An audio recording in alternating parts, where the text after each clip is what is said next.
So what happened was Tunch was born in Turkey into a Muslim family.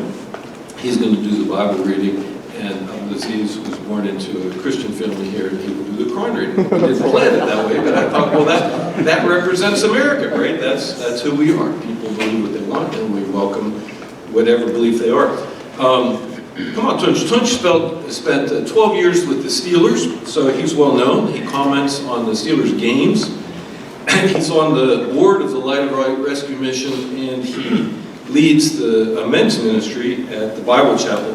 And you know, Tunch, we have people that aren't from Pittsburgh, right? And so they don't understand. And I just wanted to explain to them. You tell me if this regularly. So we're here as men of faith. We have our faith in our hearts. But we're in Pittsburgh, the Steelers are in our blood. Is that right, Rob? That's right. Okay, so we'll have Tunch, please.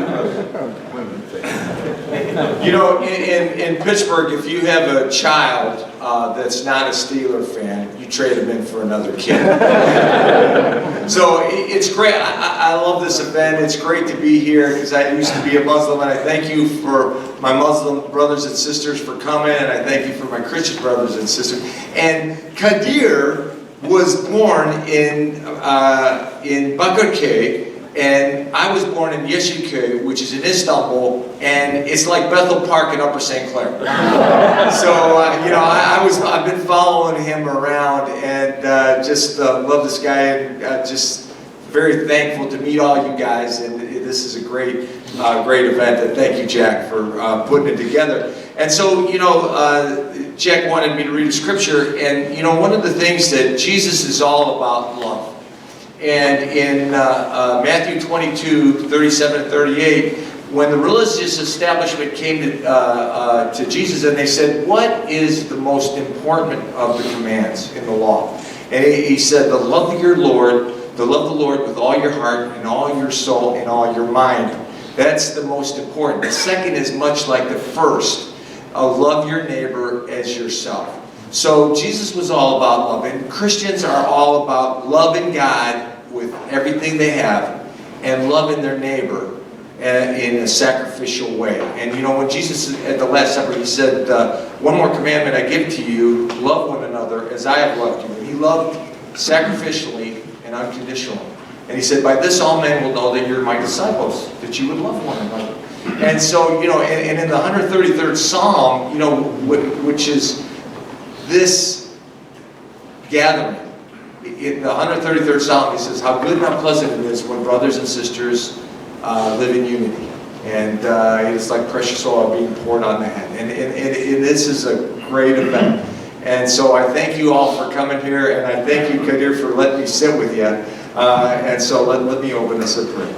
Father God, I just thank you so much for your love and your mercy and your grace. I thank you for my Muslim brothers and sisters, and I thank you for my Christian brothers and sisters. And Lord, as we come, I know that you are pleased because we are living here in unity and locking arms with one another and sharing what's on our hearts. So Lord, I pray that you would bless each person richly here.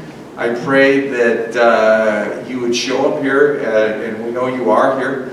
And we just thank you for your love and your mercy, and I thank you for my brothers and sisters that are here.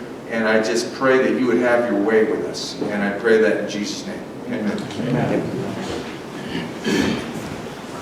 Thank you, Tunch. I'd like to invite the Imam Abdul Aziz to come, Abdul Aziz Suraqah, from the Muslim Community Center of Greater Pittsburgh in Monroeville. Please.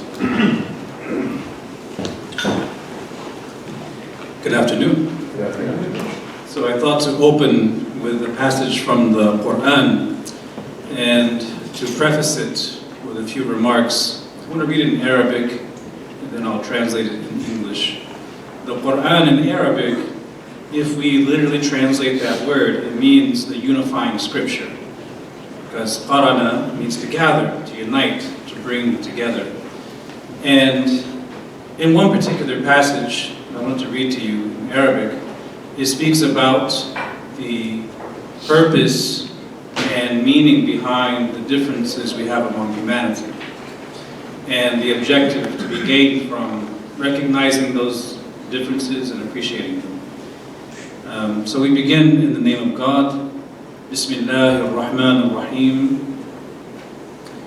يا أيها الناس إنا خلقناكم من ذكر وأنثى وجعلناكم شعوبا وقبائل لتعارفوا إن أكرمكم عند الله أتقاكم إن الله عليم خبير. In this very short passage in the Quran, in the latter portion of the scripture, God addresses not the Muslim community exclusively, but he addresses all of humanity. And he says, O mankind, addressing every single human being, verily we have created you all from a single male and a single female, obviously referencing Adam and Eve, and made from you all tribes and peoples. Tribes and peoples. We can refer to ethnic groups or tribes within ethnic groups. There's an inbuilt diversity in human beings. And then he mentions the purpose. Why he created human beings from a single male and female, and from them diverse tribes and peoples. He says, لِتَعَارَفُوا. And I'm sure anyone who studies Christian theology is going to study Hebrew and Greek, and learn some Latin as well, and learn inflected language. And in Arabic, it's the same thing. When you study the scripture, you're learning inflected language. That verb, لِتَعَارَفُوا, they say it's reflexive, meaning for both sides to get to know one another. That's the meaning of the passage. That we have created you all from a single male and female, and made from you numerous diverse tribes and peoples for the purpose of getting to know one another. This means that both sides are involved in the process of getting to know one another. And then God closes this verse by saying, indeed, the noblest of you all in the sight of God is the one who has the most conscientiousness and mindfulness and fear and love of God. That's a way of interpreting the phrase atqakum, the one who has the most piety.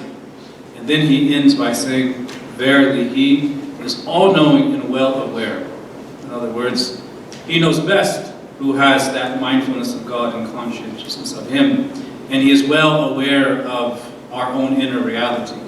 So I thought that was a very good verse to open up with, because it speaks to the diversity we have among peoples, both in their ethnicities as well as their beliefs, and the divine mandate of getting to know one another so that we can honor what is best among all of us and assist each other and appreciate what we have together. Thank you very much.